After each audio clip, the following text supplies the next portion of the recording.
is everybody ready? Because I know you've had a long day already, and I hope that you managed to get coffee and have refueled, ready for round two. I'm going to slightly pull a face at Professor Nathan, who stole some of my thunder here.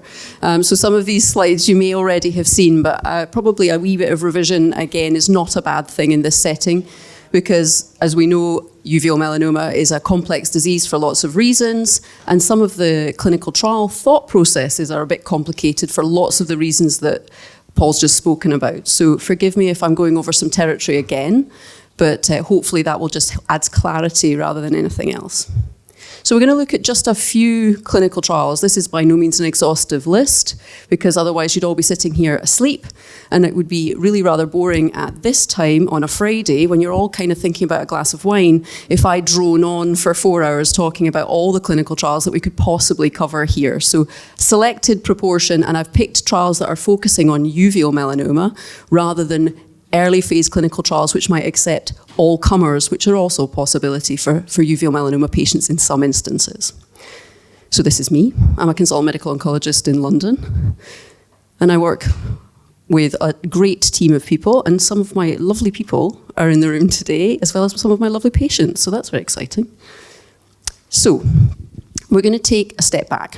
You might have seen this already today, you might have done this 5 times. I'm apologising in advance if you've already done this, but this is the eye, go figure. And it's really important to understand what a uveal melanoma is, where it starts from, and then we're going to look a little bit at some of the things that Paul's touched on as to why it becomes a uveal melanoma, and then some of the targets that we can pick up as a result. So most melanomas of the eye, 95% of them are from the middle layer of the eye, the uvea. There are a number that come in the conjunctiva, but they're a very different disease. You've heard about that already today. And so most of these arise in the choroid. That's at the back of the eye there, you can see. A few arise in the ciliary body. That's the piece that's just above the muscles that work the lens. And 5% in the iris. And the iris melanomas behave in a slightly different way as well, but we still consider them uveal. So how does it get there? Well, we've covered this a little bit, but we are going to go back to it, because this is a sort of process, a cascade, if you like, of how the normal parts of the eye, the cells, become abnormal and therefore become a tumour. So they have initiating mutations, and then they have mutations that drive that process. So you flip something that's abnormal, and then you allow differences to continue to accumulate until it becomes so abnormal it would be considered cancerous. So the vast majority of patients will carry something either called a GNAQ or GNA11 mutation. Some of you may already know if your eye melanoma did or didn't have that. And then there are second hit mutations which change how that melanoma behaves, what you would expect from it over time. And those are listed at the bottom there. The vast majority of patients will have one of these alterations. BAP1 is the most common, and that confers sometimes a more challenging prognosis. And then SF3B1 is the next mutation down on the list for commonality, and that can be a slightly more indolent course of disease, so a slower course of disease for some patients. So what do? So they tell the cell to multiply and divide. So they're driving that process of cell division. Now that's normal in some tissues. You want replacement of cells because that tissue is going through a process of repair and delivery all the time. So your skin does this all the time. It repairs itself, it replaces itself. The mucosa of your gut does this all the time. It continually repairs itself and replaces itself. The problem is when you're doing that when you didn't need new cells. So you're getting overgrowth where you just didn't need those cells. And if those cells have only one change and they're just overgrowing, then they might be something like a mole, a nevus at the back of the eye.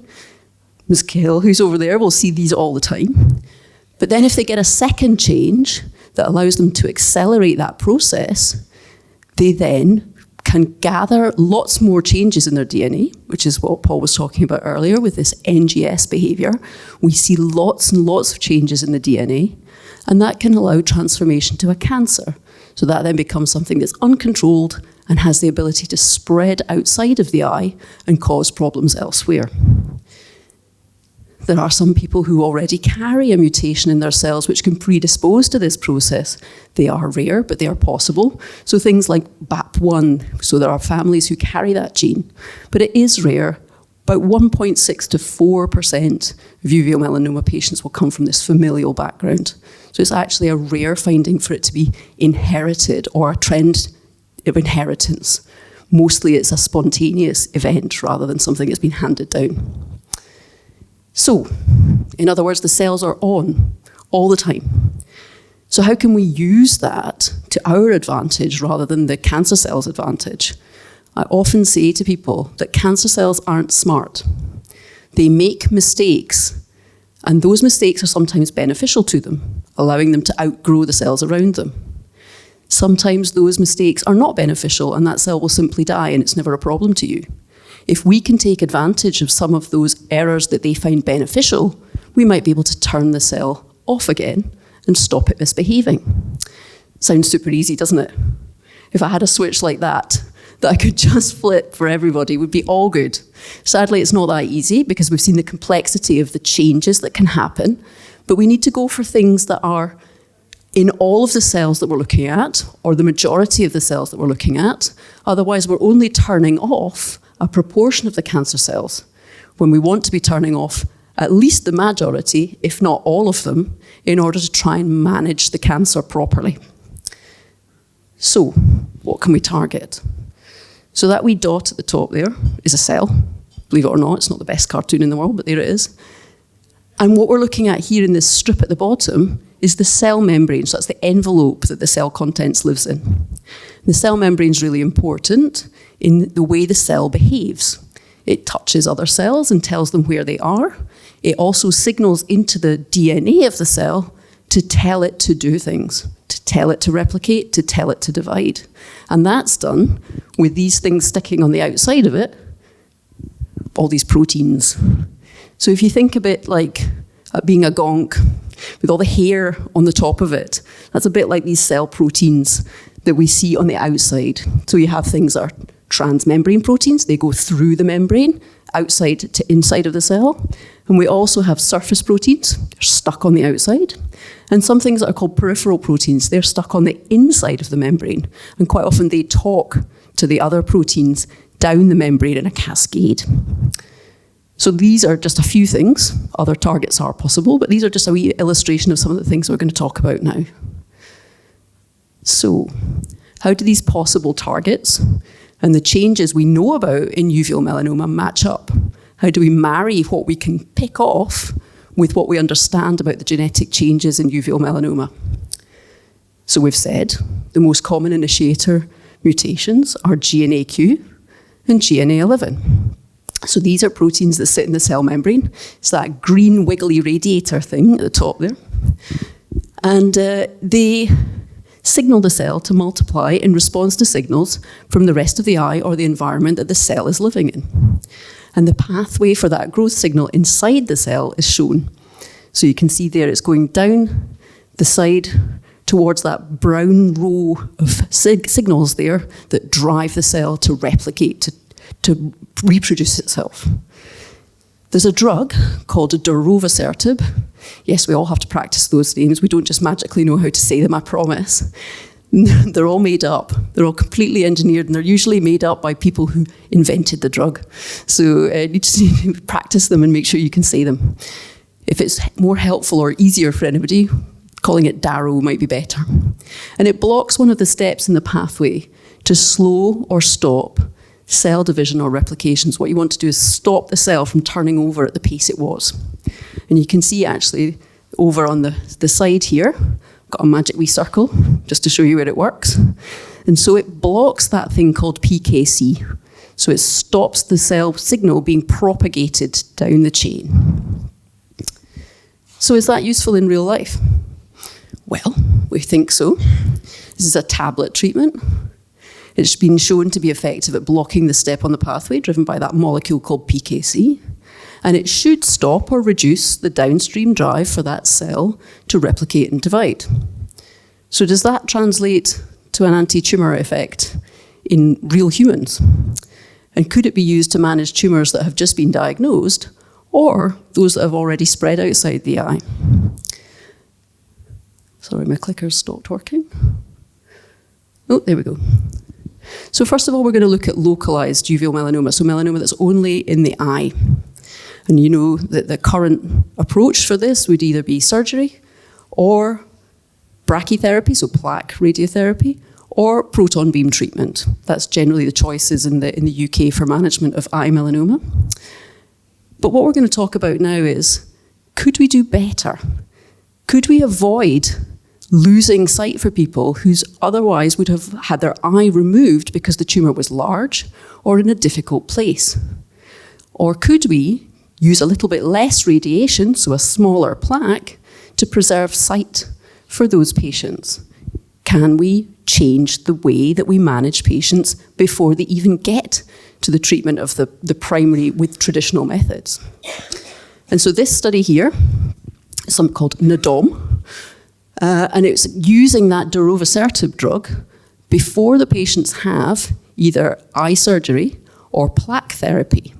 And they took a group of patients who wanted to be involved, who had big tumours or tumours that were very near the fovea, that's where the centre of sight is, and they gave them the darovasertib drug for a month. And then they took their eye out and had the conversation about whether or not they wanted to continue with darovasertib afterward to try and protect them for the future. So that was the safety cohort. That was a group of patients who were testing it to see if the drug was tolerable. The treatment cohort here, these 12 patients at the bottom, had darovasertib given to them, the tablet treatment, and they had their eye reviewed every month by their ocular oncologist to see whether or not that tumour was shrinking in size, shrinking away either from the centre of sight, the fovea, or getting smaller so that they either didn't have to have eye surgery and could have plaque radiotherapy, or could have a smaller plaque instead. So trying to save sight, trying to maintain as much of the retina as you can for vision. So you can see here, Paul showed some of these curves just a little bit earlier, that this waterfall plot, that cascading downward trend on the far side there, is showing that the tumour got smaller in the vast majority of those 12 patients. And you can see that all of these patients should have had eye removal surgery. They were all planned for that initially.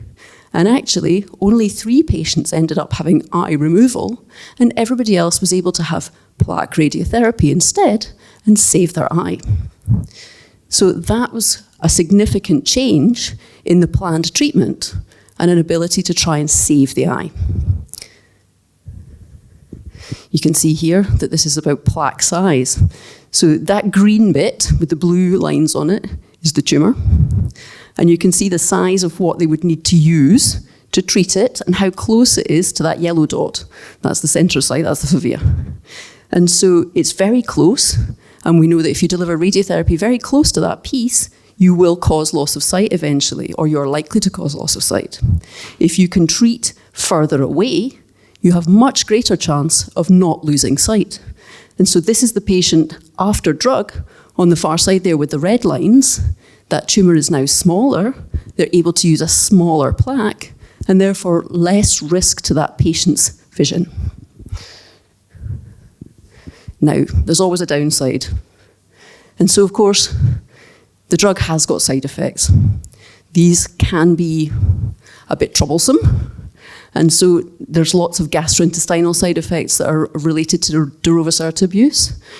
There's a list there, we don't need to go through them in great detail. Also can have effects on blood pressure. So dizziness, not feeling very great, fainting and low blood pressure have been seen with this drug. It can cause a skin rash. And it can also cause fatigue and swelling just because of the way it works. Most of these in this study were reported as mild to moderate and were mostly manageable with interventions of diet change or supportive medication. So most of the gastrointestinal side effects apparently are better if you have a high-fat meal before you have the drug. So to me, that sounds like a grand excuse to have a bacon roll every morning and a big fat cream cake at night when you're giving your second dose. So that's what I'm going to be telling my patients anyway. So there's definite downsides, but if we can save sight, perhaps that's worth it. This is for a finite period of time, up to 6 months, before you have your eye intervention, and then perhaps 6 months after, depending on how you got on, and if you had response in the tumour. This is the study that's now open. So this is a bigger version of that little study you saw there. And this is looking at patients who are either selected for eye removal, so that's the blue line at the top, enucleation, or plaque radiotherapy, the pink line at the bottom. And they get treatment up to a year, actually, now, in the current version of events, with their eye being reviewed every 4 weeks by their ocular oncologist to make sure it's either getting smaller, or if it's stabilised, then the ocular oncologist can say we've reached maximum response, we're going to give the treatment that's intended now. It may be possible that patients will move from eye removal into the plaque cohort because their tumour has shrunk enough that they don't need eye surgery in that way. They may also be able to have a smaller plaque, as we've just alluded to. If they are not responding, then obviously the ocular oncologist can say very early on, this is not working, we need to go straight to primary treatment now. Then there's the choice afterwards, if we think the patient's had benefit from the drug, to continue for a little longer on drug, up to 6 months, to see if we get additional benefit out of that exposure. The question there is, could we perhaps prevent later events with the drug? So could we do a bit more? We've already heard a little bit about Daro already today. So this is a combination of the drug we've talked about, the Daro, plus a drug that works on another a gene in the cascade that we know can be important, and that's called c-Met. There's the oh, it's come out of line. There's the Daro. Oh, and the c-Met, oh, there we go. And the c-Met is over there. So you can see you're working now on 2 pathways to try and increase the effectiveness of the cell block to try and prevent it continuing to grow and divide. So that's the combination, so darovasertib and crizotinib. And these are in patients whose melanoma has already spread. So melanoma is already spread outside the eye, either into the liver or another organ. The clicker is not terribly responsive. There we go. And so this was an initial study to look at how effective this might be. And you can see in the top waterfall plot, these are patients who'd never had any treatment for their melanoma before. These are what we call first-line treatment. And you can see that the majority of those patients are getting a response from the combination of drugs. Excellent news. We also, in the bottom waterfall plot, have tried the drug combination in patients who've had other treatments previously. And again, you can see that actually the majority of patients are having some sort of response. And we tend to look at that in what we call overall response rate, ORR, and disease control rate, DCR. So if you're looking at those numbers on the right-hand side of the slide, you can see that in the first line, the disease control rate, so that's patients for whom their cancer stopped growing or got smaller, was 90%. And the overall response rate, so that's all the patients whose cancer got smaller, was 45%. And then down in the second line, in the second graph, you can see the disease control rate, even in patients who'd had previous treatments, is still around about 90%, but the cancer shrinkage was a bit less, 30%. So this looks like quite an exciting combination, and the study is now open in the UK. But what we need to understand, again, is that we just need to recall the slide that we talked about with darovasertib, and we've added another drug. So if one drug can have some side effects, 2 drugs tends to have more. So we just need to be aware that the crizotinib addition can add a range of other extra side effects on top of the ones that the darovasertib's already known to cause. And crizotinib can also cause that range of side effects, plus these additions. So patients on the drug combination need to be watched carefully to make sure that they're managing okay and that they don't need any extra medication alongside. Sometimes patients require a drug pause, so a little bit of a drug holiday for things to settle down, or they might need a dose modification to make it tolerable. So that's the phase 3 study that's now open in the UK, open in 3 different centres. London, Wirral and Glasgow, just because we happen to be the ones who spoke to the drug company, that's really all. And we can see here that patients are randomized what we call 2-to-1. So 2 out of every 3 patients who go in the trial will get darovasertib and crizotinib, but 1 out of every 3 patients will get what's called investigator choice. So that will be something that would be considered standard of care treatment at the moment. So maybe an immunotherapy drug or a chemotherapy drug. That's the reason for that is that these studies have to compare to what's currently called standard of care. Even if we know that might not be brilliant, the requirement to be able to say that we have a new standard of care is to put it against what we use currently. And so that's why that control arm, that orange arm, is there. So, can we use any of the drugs we already know about, but use them differently? So this drug, tebentafusp, you've heard about this, you've probably read about it, some of you might be on it, is a drug that targets something that's on the outside of the cancer cell. So your cancer cell will chop up some of the proteins that live inside it and present them to the immune system on these molecules called HLA. And the HLA molecules are part of your immune system build. And we only have one immune system build in our lifetime. You're given it when you're conceived, you're born with it, you can't change it. It's quite often determined by your ethnic origin, and it's often determined by what your parents had, because they hand it to you. So this targets something called HLA-A201, and that means that only patients who have that immune system build can potentially benefit from this drug. And that's obviously a major limitation, because that's only about 30 to 40% of the Northern Caucasian population. And so there are inequalities with regard to drugs like this. And the company who makes this knows that and are working on it, but we're not there yet with any new variations. The reason that HLA-A201 was chosen was because that's the most common immune system build in Northern Caucasians, and that's generally who get melanoma.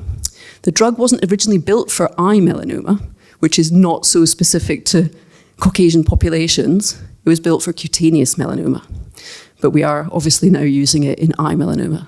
But that's why it was chosen in the first place. That's the study data from 202, which was the study that led to the license for tebentafusp. And as you know, there's an appeal going on in the UK to get access for this. And you can see that the patients who had the tebentafusp, the blue line, did twice as well as the patients who got any other drug, basically. So they had a half the risk of dying than the patients who didn't get the drug. So we know that this changed the way that we think about eye melanoma and that this offered a survival benefit. But could we use this drug to try and prevent progression to metastatic disease? Could we use it earlier? Could we use it in patients who've had a very high-risk eye melanoma and give it before there's any sign of disease? And there are 2 studies looking at this at the moment.